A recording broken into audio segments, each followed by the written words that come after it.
আসসালামু আলাইকুম ওয়া রাহমাতুল্লাহি ওয়া বারাকাতুহু।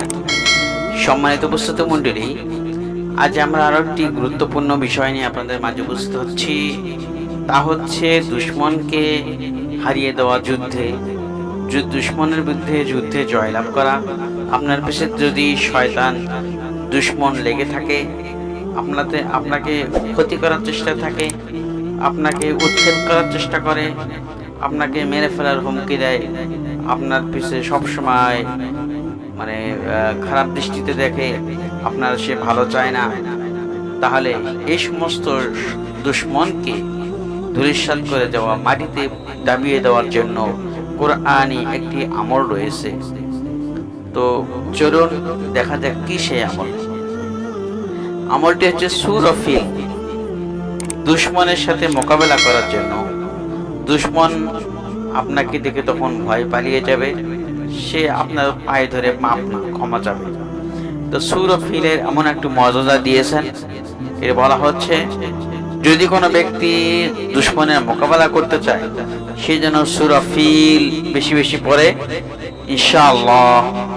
বেশি বেশি পড়ে মানে আপনি অগণিত পড়বেন, এখানে কোনো সংখ্যা দেওয়া নাই যে এই কয়বার পড়লে এই কাজ হবে, কিন্তু এটা মিথ্যা কথা বলা যাবে না। অনেকেই আছে এরকম মিথ্যা কথা বলে যে এতবার পড়তে হবে, এতবার পড়তে হবে। এখানে কোনো নির্দিষ্ট সীমারেখা দেওয়া নাই, আপনি যত ইচ্ছা অগণিত পড়বেন, ইনশাআল্লাহ এটি কাজে দিবে। দুশমনকে পরাজিত করার জন্য, দুশমনকে যুদ্ধে হারিয়ে দেওয়ার জন্য আপনি জয়ী হবেন ইনশাআল্লাহ। তো সূরা ফিল আমি বলে দিচ্ছি।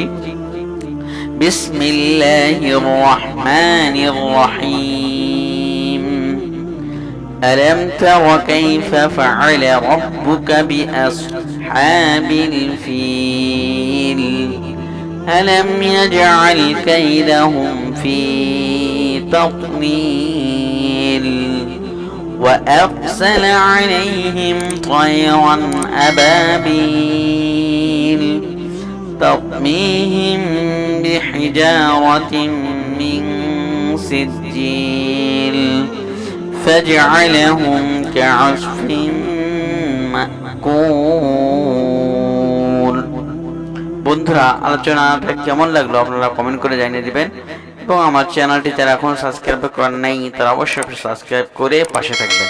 আসসালামু আলাইকুম ওয়া রাহমাতুল্লাহ।